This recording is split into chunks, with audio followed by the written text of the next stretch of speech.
本節目內主持人及嘉賓的言論純屬個人意見，並不代表本台立場。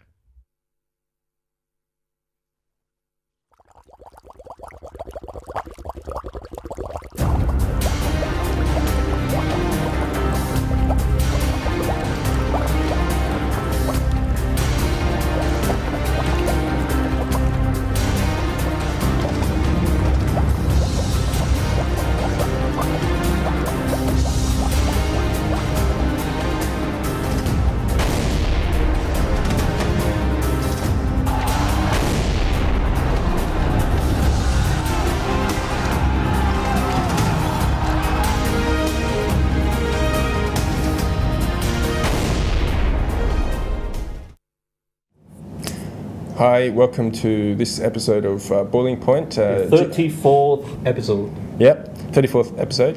And it's great to have Julian back. And also it's great to have a guest today, Nicholas. Thanks for coming, Nicholas. Yeah, thanks for coming. I just introduce myself. Okay. My name is Nicholas. I just came back from Vancouver, Canada. And just have to, for last week, I just visiting the open day. I just met it with Benjamin, so yeah. I have a great pleasure for him just have invited for my guests. Okay, great. Right.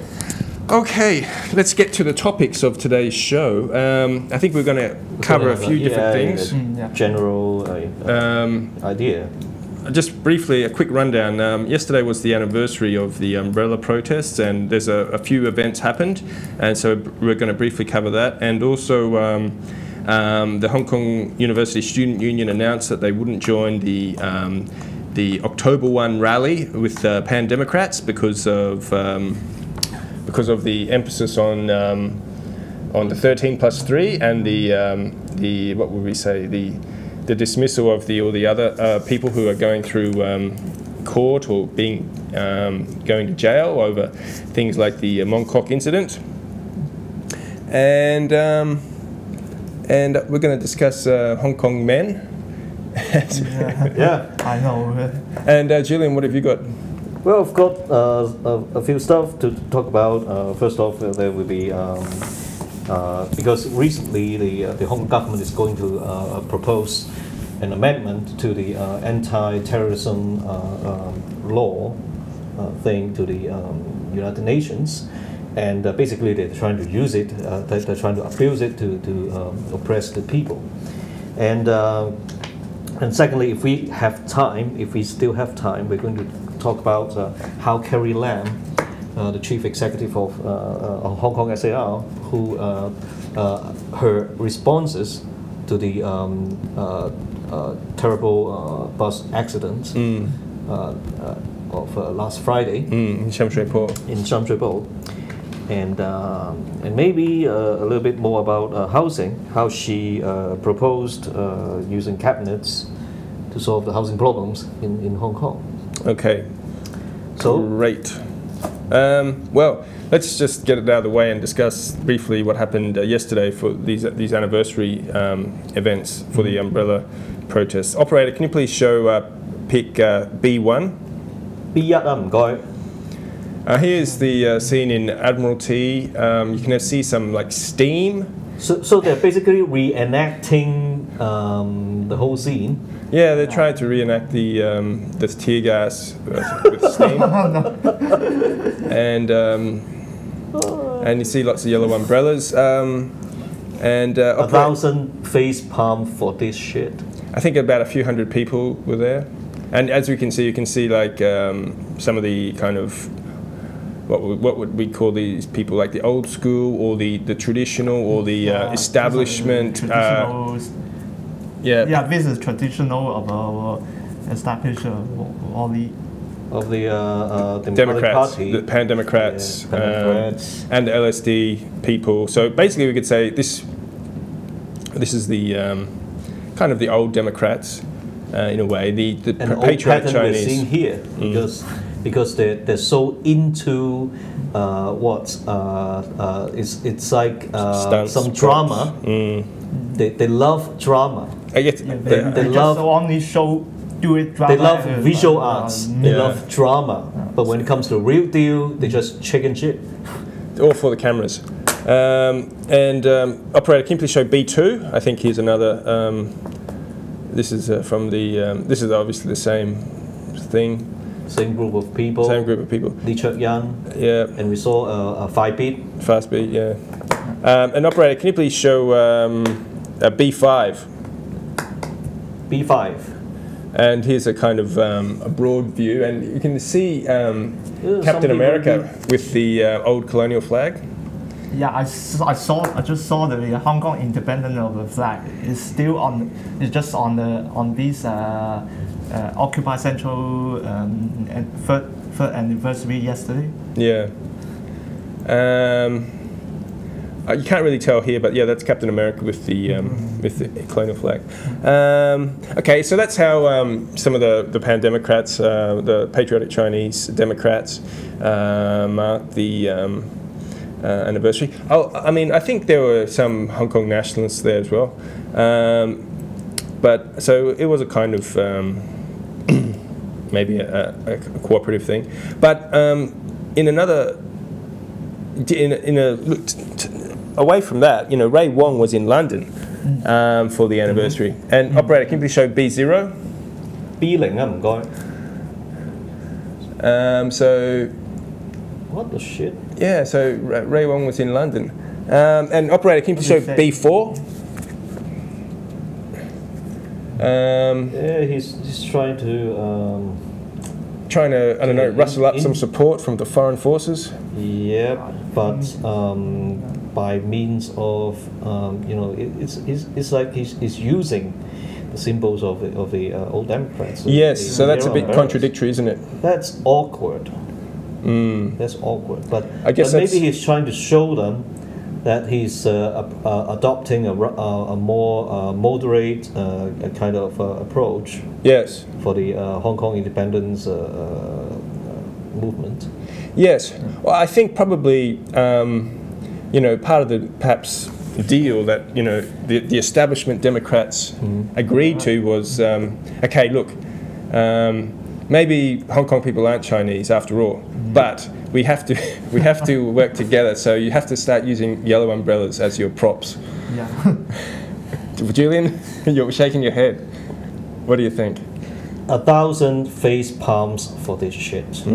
So you think it's a mistake to get involved with the yellow umbrella? I mean, personally, I do not think the yellow umbrella is a good symbol for the Hong Kong independence movement or symbol because, first off, umbrellas are not designed for withstanding, you know, typhoons, hurricanes. Yeah. You know, when the wind grows stronger, it just flipped. Yeah. And then it just destroys something. Yeah. It's just for show, just like the yellow umbrella guys. It's just for show. Yeah. And it's basically not well, they love it because they're using that to fight against tear gas. But it's not a shield. Come on. I guess when people see Ray Wong and the yellow umbrellas, they'll think, wow, so that people won't be able to tell the difference between the kind of democratic China camp and the Hong Kong independence camp, right? Yeah. It's now kind of blurred and mixed and confused. But actually there are still They need that kind of confusion because they want to get supporters from each other's side. Right. Do you think the Hong Kong independents or the Hong Kong nationalists will how would they feel about seeing these yellow umbrellas and Ray Wong? We should invite them and ask them ourselves. Anyway, it's like to me it's like something stuck in my eye. It's really awkward. I mean, I think what's fascinating is trying to figure out when did the Hong Kong nationalists or Hong Kong independence advocates like Ray Wong agree to, you know, yellow umbrellas and being part of the establishment, the kind of... First off, we have no idea if it's part of the deal for him to talk to the guys in London. if it is a deal, then it's okay because you're trying to fight for a chance to talk to those people. So maybe it's some kind of compromise. But if he really agreed with the ideology or the symbolic meaning of the umbrella, then it's going to be a big problem. It means he's softened. Yeah, well, I don't think he agrees, but I think for the pan-democrats to accept the idea of Hong Kong nationalism, you know, Hong Kong nationalists had to accept yellow umbrellas as a, and so they might look like they've changed their ideology.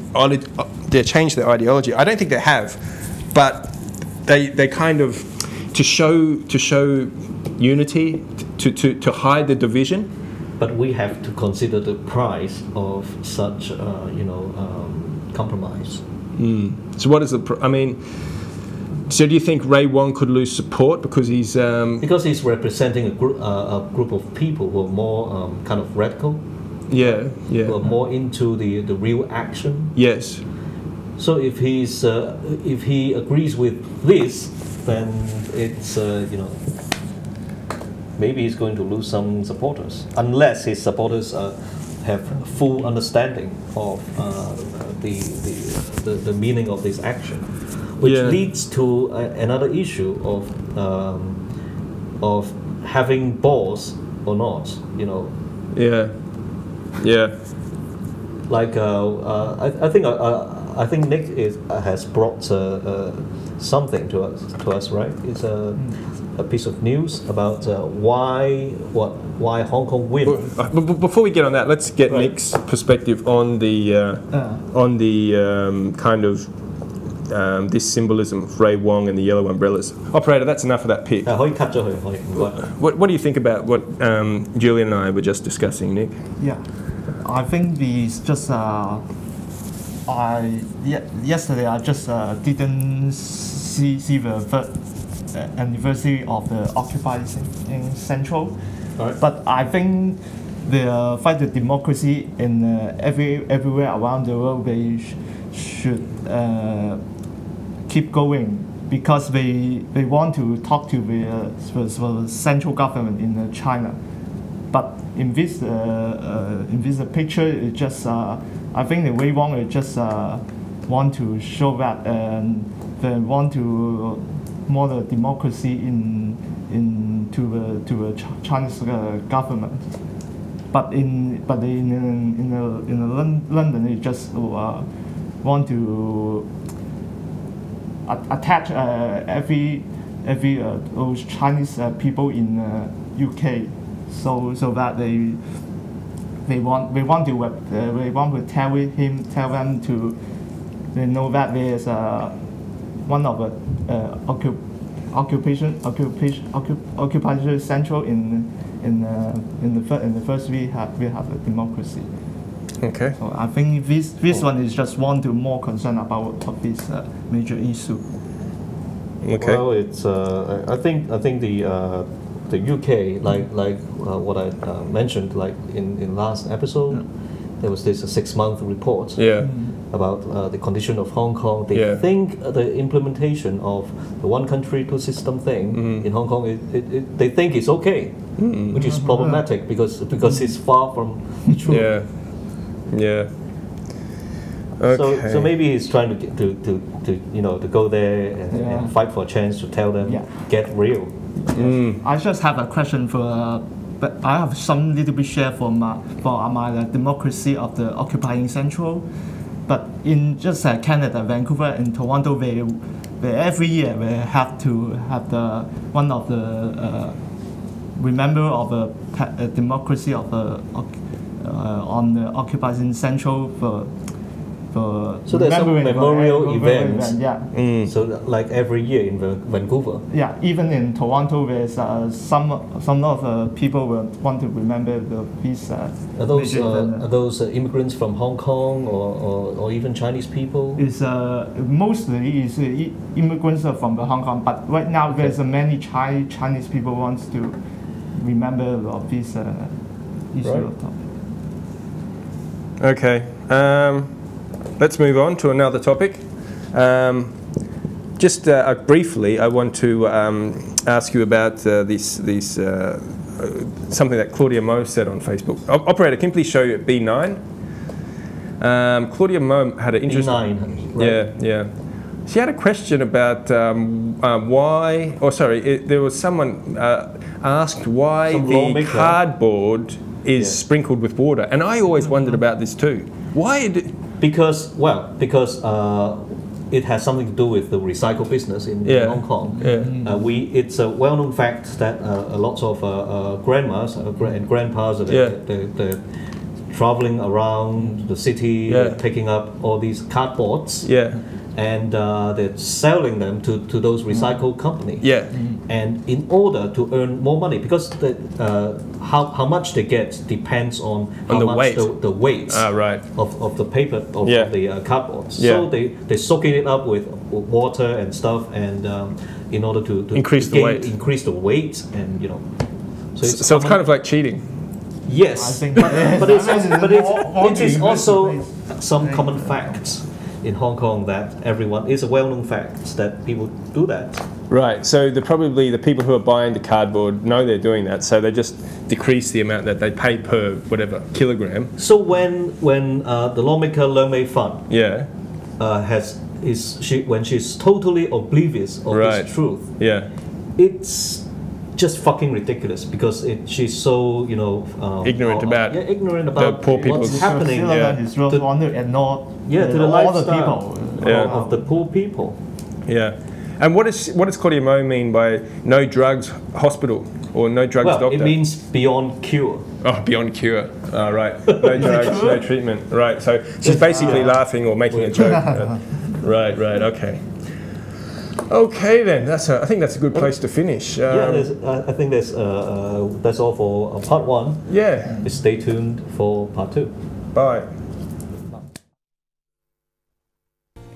經錯過我哋精彩嘅節目，而家上嚟呢個網址就可以訂閱晒我哋8大頻道，付費之後仲可以重溫晒所有精彩嘅節目。記得要訂閱我哋嘅 YouTube Channel 同埋讚好我哋嘅 Facebook 專頁啊！